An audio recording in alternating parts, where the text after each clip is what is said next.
posséder, j'ai dit maintenir la mentalité de l'abondance. Proverbe 23, le verset 7. Nous courons. Nous avons beaucoup prié au premier service. On a prophétisé au deuxième service. Et on va le faire même au troisième service. Il y a eu des délivrances au premier service. Proverbe 23, verset 7. Oui.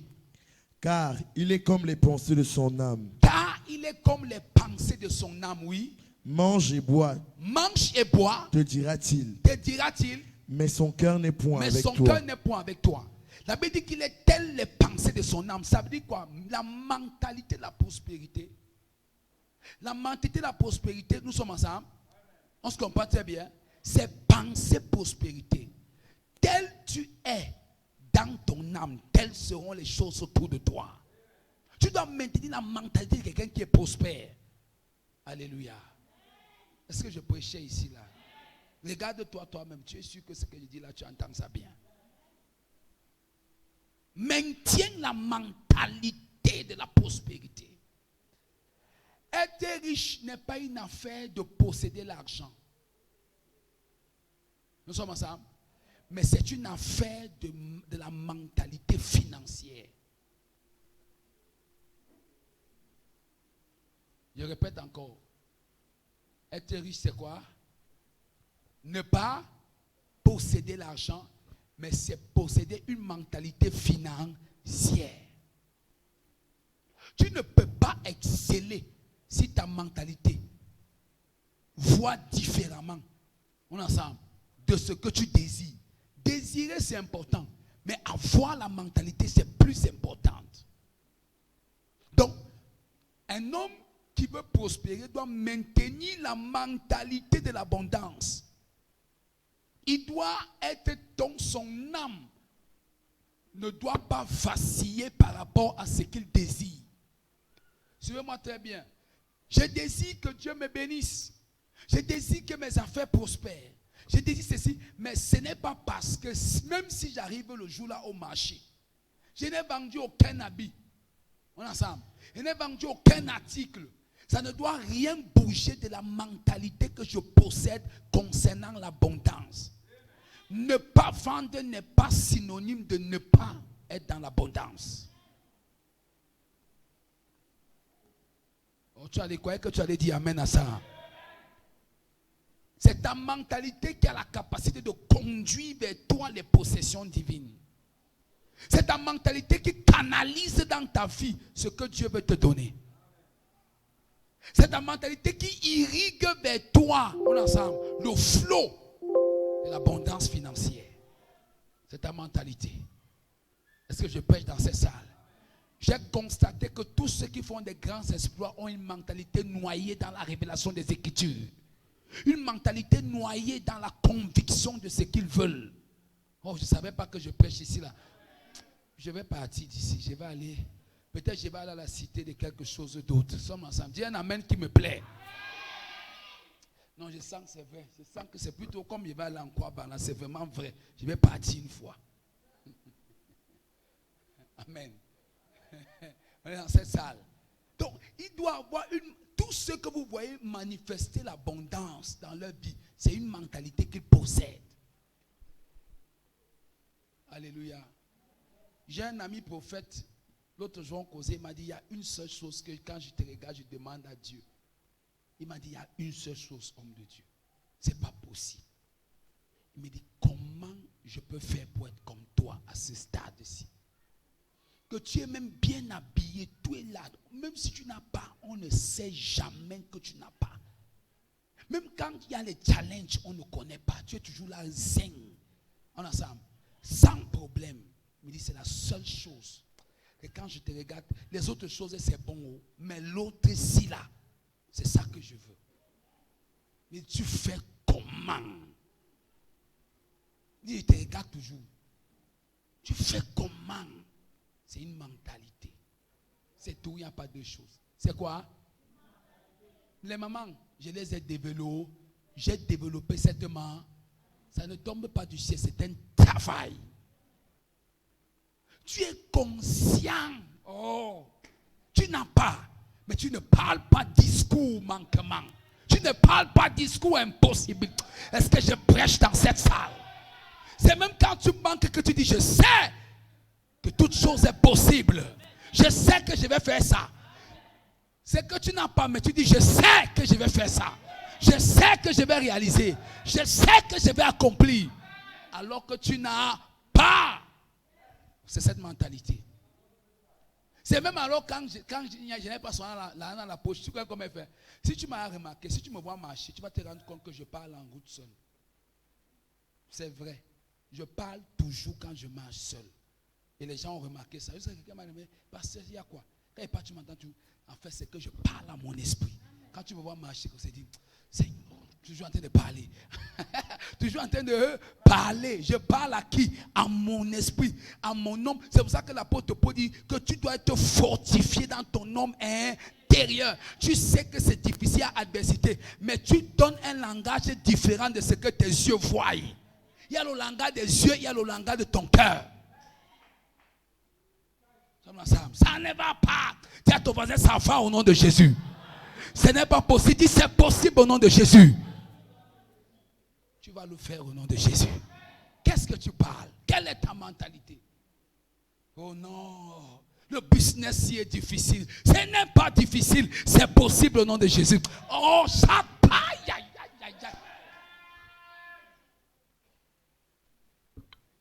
Ils sont bien fatigués. Voilà quelqu'un qui n'est pas fatigué. J'ai apprécié fatigué tous les jours. C'est dans ma tête. C'est la mentalité. C'est demande aux gens comment j'ai prêché hier.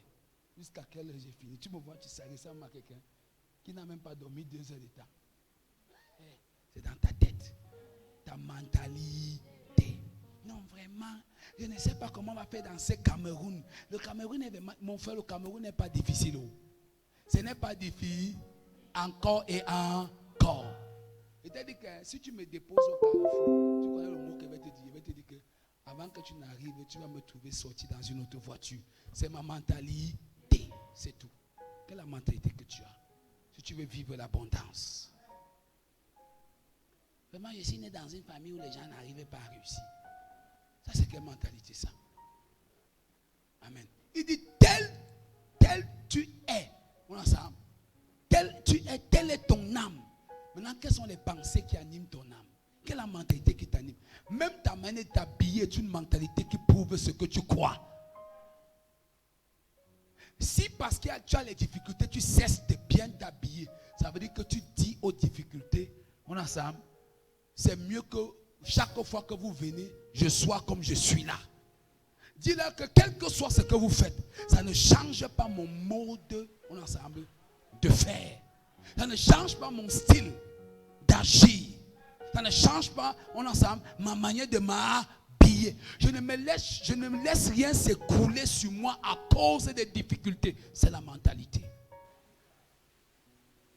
Et le diable n'aime pas des personnes qui ont une mentalité solide.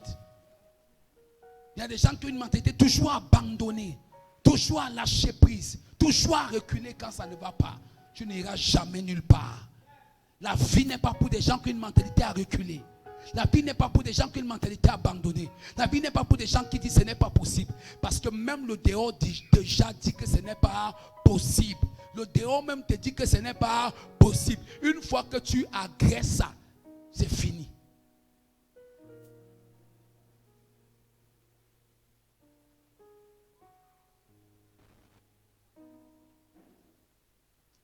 C'est une mentalité. Oh God. Proverbe 21, 5.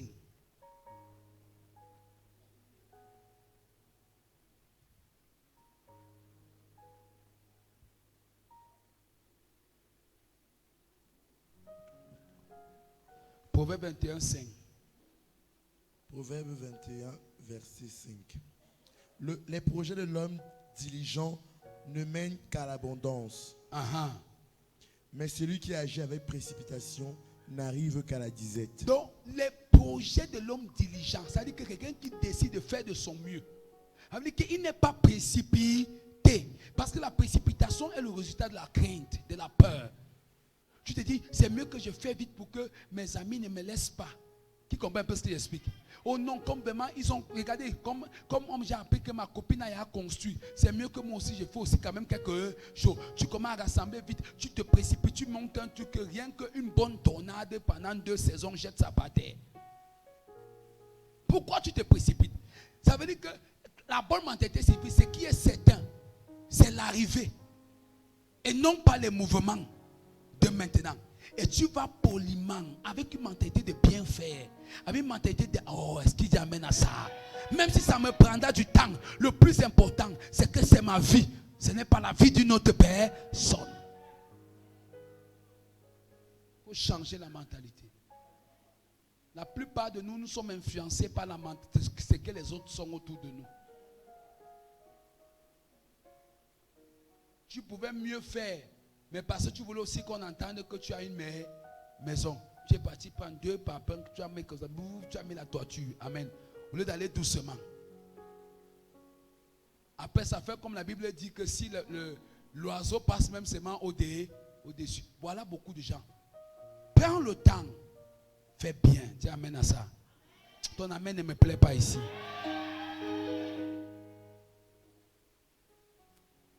C'est pour dire quoi? Que c'est la mentalité qui t'amène à faire les choses telles qu'elles doivent être faites et non pas telles que l'apparence autour de toi, les apparences te dictent.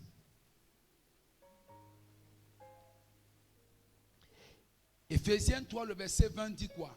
Ça, c'est un verset que tu devais réciter. Je n'ai pas besoin qu'on lit. Il dit, au-delà de ce que nous demandons et nous imaginons, il nous exauce, il agit. Tu comprends donc que, qu'est-ce que Dieu fait? Dieu, pour t'exaucer, vient voir le niveau de ta mentalité.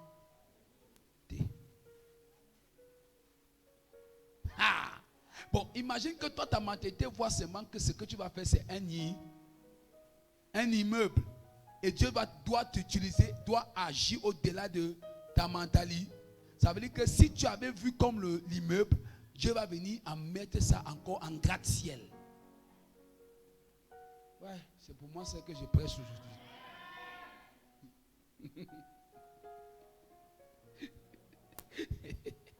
Amen, amen. Ce qui traverse ton esprit détermine ce qui traverse ta vie. Je l'ai dit au premier service. Ce qui traverse ton esprit détermine ce qui va traverser ta vie. Ça veut dire ce qui affecte ta mentalité détermine ce qui affecte ta vie.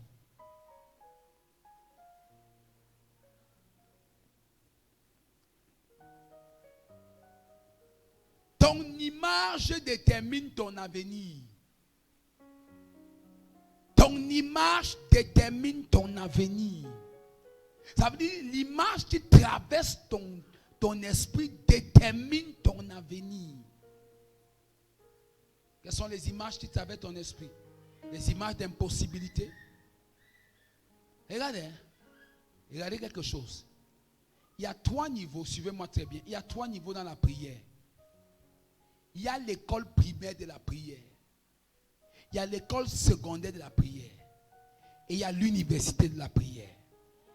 À l'école primaire, c'est demander et l'on vous donnera. À l'école secondaire, c'est chercher. Parce que là-bas, on fait déjà les équations. On cache, ou est-ce en mathématiques, non? On cache les quoi? Dans le X, tu dois le trouver. Cherchez et vous trouverez. Ça veut dire qu'il y a une saison où Dieu voudrait que les choses ne soient pas apparentes, mais que tu les cherches. Parce que quand tu les chercheras, tu vas découvrir les secrets qui permettent à ce qu'elles fonctionnent.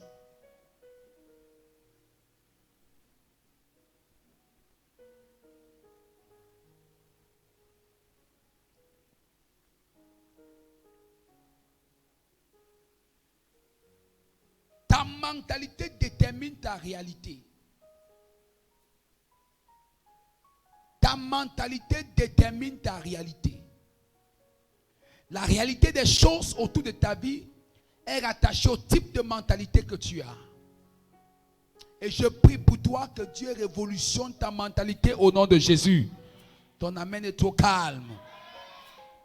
Donc, change ta mentalité, tu affectes ensemble tes limites. Regardez quelque chose de très important. Dieu nous donne un exemple qui est remarquable dans la Bible. L'exemple de la femme de 2 Rois chapitre 4. Sa mentalité, c'est qu'elle avait un peu d'huile. Mais regardez la mentalité de Dieu. Multiplie les vases. Ça veut dire qu'avec Dieu, ce qui apporte la provision n'a pas besoin d'être beaucoup. Oh, les gens. Avec Dieu, ce qui apporte la provision en abondance dans ta vie n'a pas besoin d'être beaucoup. Elle a juste besoin de l'espace de ta mentalité. Qui me comprend maintenant? Donc en fait, le problème n'est pas la quantité d'huile, mais le problème est le nombre de vases. 2 Rois 4.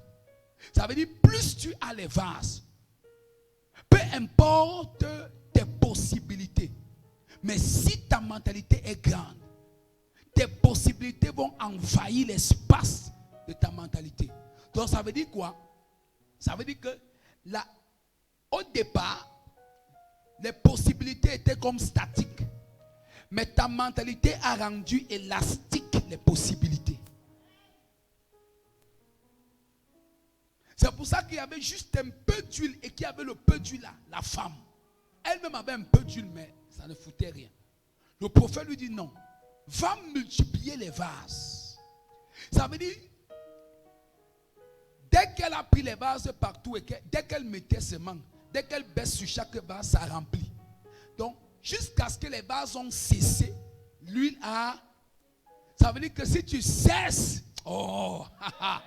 d'étendre ta mentalité, d'élargir l'espace, l'huile va cesser.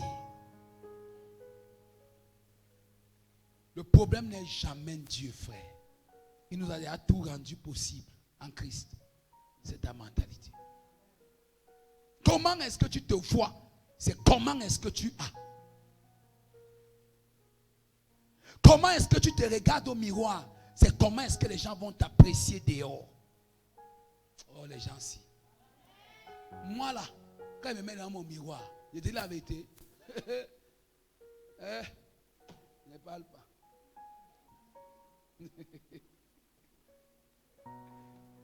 Amen. J'aime souvent la mère dit que toi on ne peut même jamais te dire que tu es toi. Dès qu'elle dit que tu es bien dit, non, moi-même je sais. Amen. Ce n'est pas que je ne veux pas apprécier, c'est qu'il y a quelque chose qui est cultivé en. De sorte que si c'est à côté de quelqu'un, il va penser que tu n'as pas besoin. Non, c'est plutôt une mentalité qui est là. C'est comme ça. Amen, amen. De sorte que ça a contaminé mes enfants. Et même ils se disent, non papa, tu es trop beau. Amen. Il dit, je souris seulement. Amen. Ça veut dire quoi? C'est une mentalité. Regarde ta mentalité, toi, femme, devant le miroir. J'ai pitié de toi. Tu changes 10 vêtements pour trouver un. Vrai ou faux? Vrai ou faux? Tu commences. Tu mets la ici. Tu tords le cou pour voir ici. Ça ne donne pas. Pour toi, ça ne donne pas. Tu enlèves, tu mets. Et regardez, quand ta mentalité n'est pas travaillée, même quand on va te dire que c'est bien, tu vas croire que ce n'est pas bien. Tu changes même au moins 5 vêtements.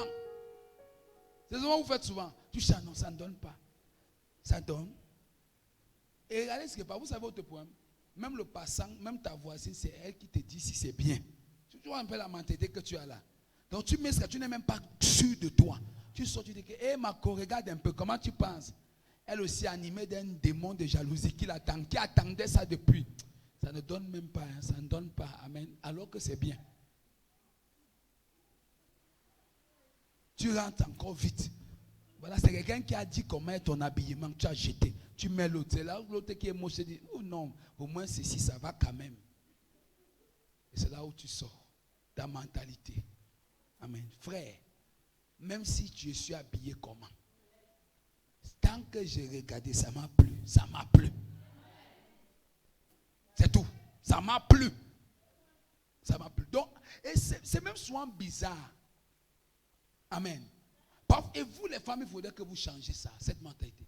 Parfois, même ton mari peut te dire que la Bible est bien. Toi, tu trouves encore que ce n'est pas bien. Si tu trouves que la Bible n'est pas bien, alors qui doit apprécier ça?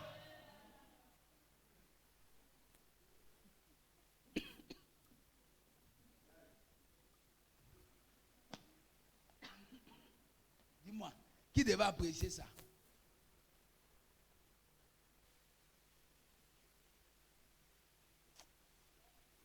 C'était moi, l'homme là, j'allais te dire que tu vas me montrer qui apprécie souvent. Alléluia. Que Jésus t'aide à comprendre ça. Donc change. Quatrièmement. Donc c'est quoi? Voilà, pour ce service. Donc on va dire deuxième ici, mais quatrième, cinquièmement. Posséder la vision du royaume. Tu dois posséder la vision du royaume. Pour briser la limitation financière, tu dois posséder la vision du royaume. Posséder la vision du royaume, c'est quoi? Psaume 132, 1 à 5. Psaume 132, 1 à 5. Lisons rapidement, on finit.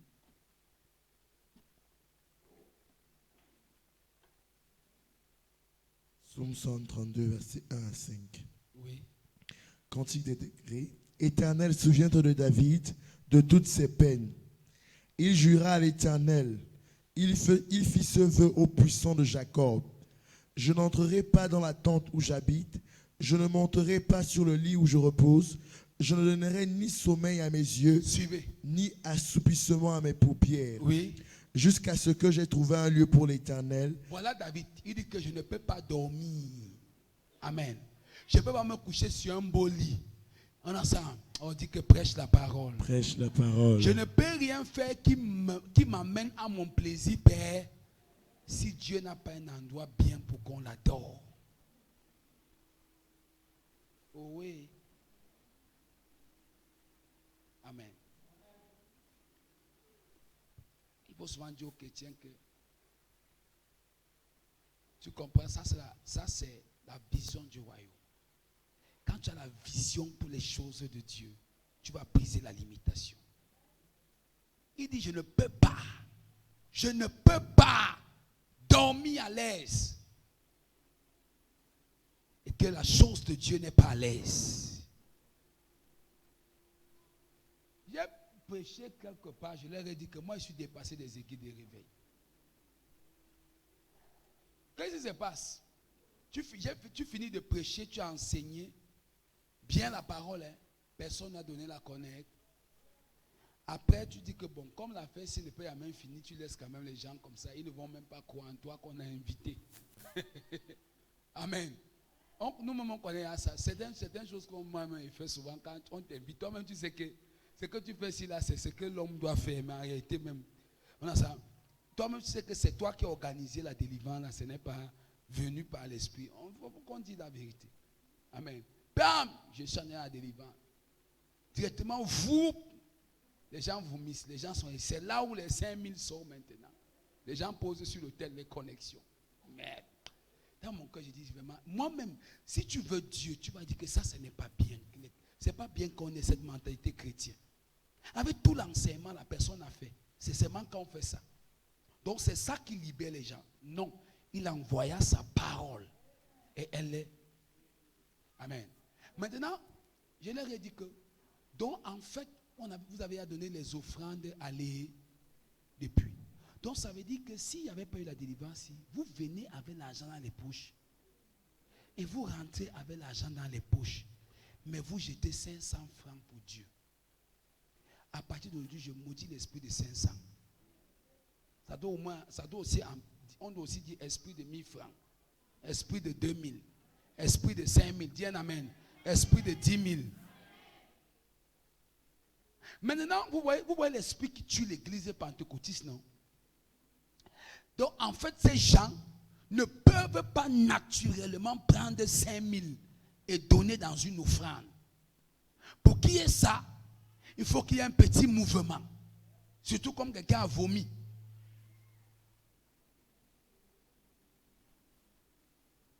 Je leur ai dit qu'on ne n'est pas Dieu. Moi, je ne peux pas connaître la vérité, je trompe les gens. Ce n'est pas Dieu. Ce n'est pas Dieu. Mais vous voyez, c'est ce à quoi.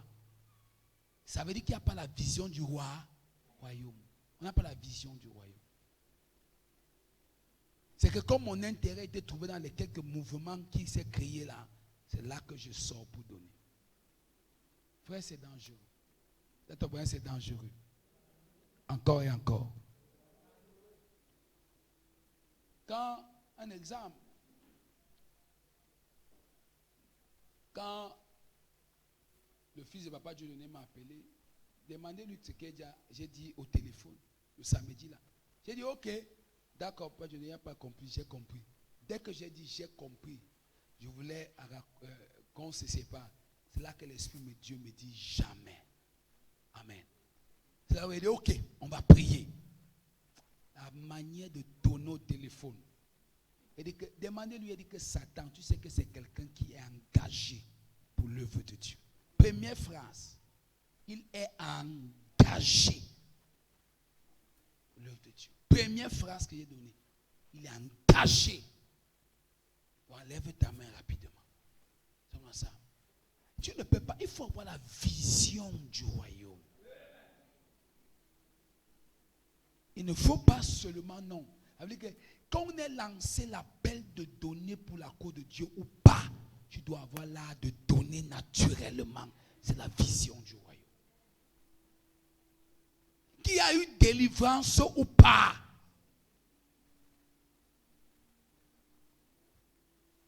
Que les gens soient tombés ou pas, ce n'est pas ça qui fait Dieu. Que tu aies fait. C'est ça la vision du royaume. Et c'est même là où Dieu découvre le vrai amour pour lui. Parce qu'il n'y a pas eu quand même à côté une certaine manifestation pour qu'on donne. On a donné avec amour la vision du royaume. Pas parce qu'il y a une prophétie. Non. David n'a eu aucune prophétie. Plutôt même il a eu une prophétie que ne conçut pas le temple. Voilà quelqu'un qui donne quelque chose alors qu'on lui a dit que ne conçut pas. Il dit ok, même si elle ne conçut pas, permets au moins que je donne. Un autre chrétien, si Dieu ne conçut pas, il dit gloire à Dieu, je suis même libéré. Alléluia, libéré. Si on fait un culte, on dit que c'est bien, aujourd'hui le Seigneur est avec nous, il n'y a pas de haut. Alléluia, gloire à Jésus. Amen. Tu n'aimes pas Dieu.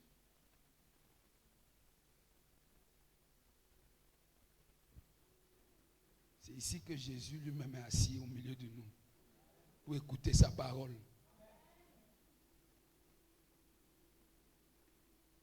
Donc, David nous raconte comment il ne pouvait pas dormir tant qu'il n'a pas construit une maison à l'Éternel. C'est pourquoi dans 1 Chronique 29, 2 à 3, on va voir que Dieu a libéré dans sa vie des provisions extraordinaires. Donc chaque fois que tu as la mentalité de la vision du royaume, on a ça, c'est-à-dire la vision de la provision pour la cause de Dieu, Dieu va pouvoir à ton égard. Frère, c'est impossible de comprendre ce que j'explique et vivre dans le manque. C'est impossible de sacrifier pour Dieu et vivre dans la disette. Il ne parle pas de sacrifier parce qu'on t'a dit. Non. Sacrifier parce que c'est une vie. Donner, c'est un style de vie. Faire, c'est un style de vie. Alléluia. Ça, c'est une très bonne chose. Donc, possède la vision du royaume. Tu vas posséder les possessions du royaume. Possède la vision du royaume. Tu posséderas les possessions du royaume. Possède la vision du royaume. Tu opéreras dans la domination du royaume. Possède la vision du royaume. Tu opéreras dans la domination du royaume. Possède la vision du royaume. Tu enseigneras aux autres que le manque ne fait pas partie de l'alliance que nous avons avec le Seigneur. Tu vas leur dire que le manque n'est pas normal pour un chrétien. Et quand tu vas leur dire, ils vont penser que tu es orgueilleux. Non, alors que tu le dis sur le coup de la révélation que tu as. Amen, amen. Bien-aimé, à la gloire de Dieu, je ne connais pas me plaindre que je manque. Amen. Pourtant, je connais des challenges financiers. Mais je ne connais pas me plaindre. Et quelqu'un peut se demander quelle mentalité il a. Non, j'ai une vision très forte pour le royaume. C'est le plus important. Amen, amen. Nous sommes ensemble ici. Nous sommes à la cité du réveil. Nous sommes au milieu du peuple de Dieu. Quel est mon conseil final? 1. Mets Dieu en premier dans tous les domaines de ta vie. Mets Dieu en premier dans tous les domaines de ta vie. Je l'ai dit au premier service.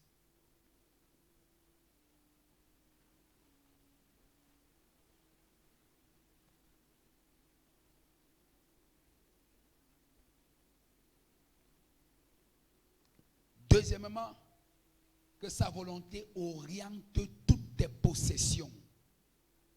Que la volonté de Dieu canalise tout ce qui vient dans tes mains et non pas ta volonté.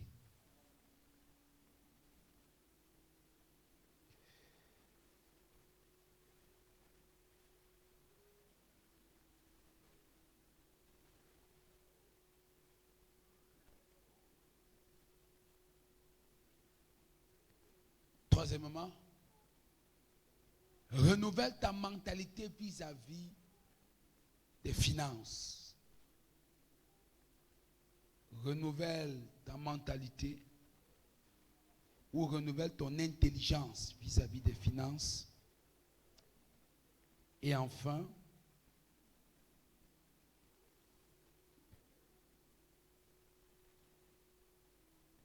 sois une source de bénédiction pour l'œuvre de Dieu. Sois quoi? Une source de bénédiction pour l'œuvre de Dieu. Chaque fois que Dieu sait qu'il peut compter sur toi, amen, tu vas compter dans ta génération. Je répète, chaque fois que Dieu sait qu'il peut compter sur toi, tu vas faire quoi? Tu vas compter dans ta génération. On va compter. Tu vas compter dans ta génération. Alléluia. Je prie que la parole que nous avons donnée, tu l'entends. Bien-aimé, je n'ai pas là de me plaindre, jamais. Mais changeons notre manière de donner. C'est le pasteur maintenant qui te parle. Change ta manière de donner. Changeons. Changeons notre manière de donner.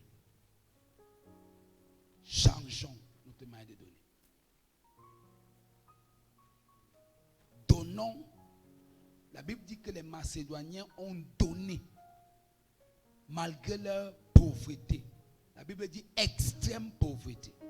Nous ne sommes pas pauvres. Mais la Bible décrit leur niveau. Et il dit ils sont allés au-delà. Ils ont donné dans l'abondance. C'est pourquoi l'apôtre Paul dit et Dieu en retour. Qu'est-ce que ça veut dire par là? Grimpe. La Bible dit que excellons dans 1 Corinthiens 8. Il dit que excelle dans la bienfaisance, dans tes dons. Excelle. Ça veut dire que si ça fait un an, tu es toujours à 500 francs chaque dimanche. Là maintenant, je dois prêcher ça. Nous aurons le temps la semaine prochaine de parler du donner. Maintenant, en profondeur. Si chaque fois c'est toujours 500 francs, depuis chaque année tu donnes 500, ça veut dire que tu n'excelles pas. Tu étais nain spirituel financièrement. C'est pas bien. Qu'est-ce que le bien même de 10 000 a fait aux pentecôtistes? Ne dites pas que pourquoi le pasteur prêche comme ça. C'est aussi l'argent qu'il faut prêcher. Donc apprenons à grandir dans notre donnée. Que Dieu te bénisse. Qu'il t'élève. Qu'il te multiplie. Qu'il t'accroît au nom puissant de Jésus. Tiens-toi sur tes